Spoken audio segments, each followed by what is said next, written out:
Good morning. We are back in our little series on creeds, and we are looking at part 3. We looked at why creeds in part 1. In part 2, we looked at the Council of Nicaea, because that's the creed we're going to look at. And today I wanted to plunge right into the first line of the creed is, we believe in one God, the Father Almighty, maker of heaven and earth, of all things visible and invisible. So that line, we believe in one God, that comes from Deuteronomy 6 verse 4. Hear, O Israel, the Lord our God, the Lord is one.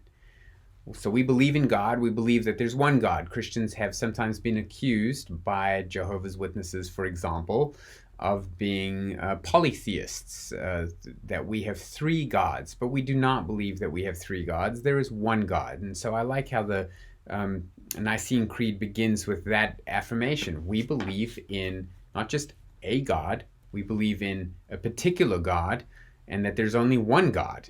We believe in one God.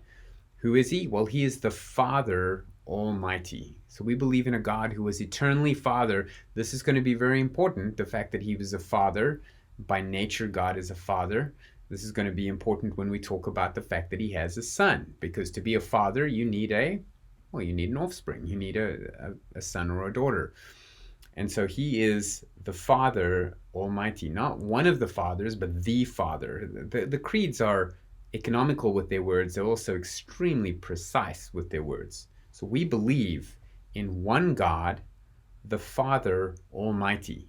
So who is this Father of ours, the one God? He is Almighty. He can do all things, and that becomes important because the very next line says, maker of heaven and earth, of all things seen and unseen, visible and invisible. So he made heaven, he made earth. He is our creator. He's our Father, he's our creator, and they stress that he's the maker of all things seen and unseen. So everything in the physical world God made, and in the spiritual realm as well. He made angels, he made demons, he made everything that there is. He made Satan, he made all of the things that we can now see and the things that we will be able to see. As they invented a microscope, they would be able to see viruses, for example.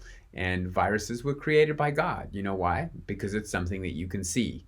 And the spirits of human beings, the spiritual beings known as angels or fallen angels and demons, we know that they were created by God. Why? Because they're things that are unseen.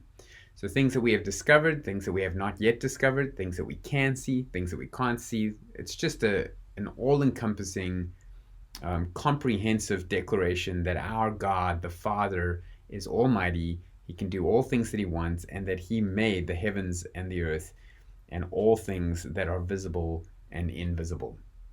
Christians can believe a lot more about God, but they cannot believe less about God.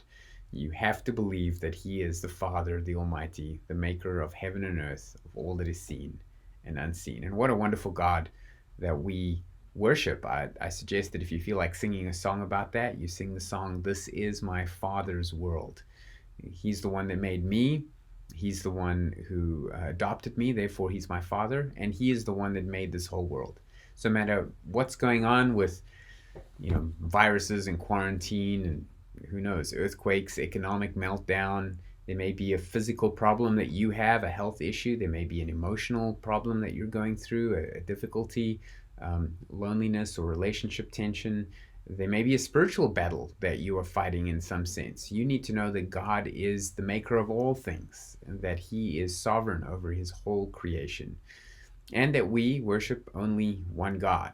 Well, where does Jesus fit into this? Well, I'm glad you asked. Tune in tomorrow and we'll get there.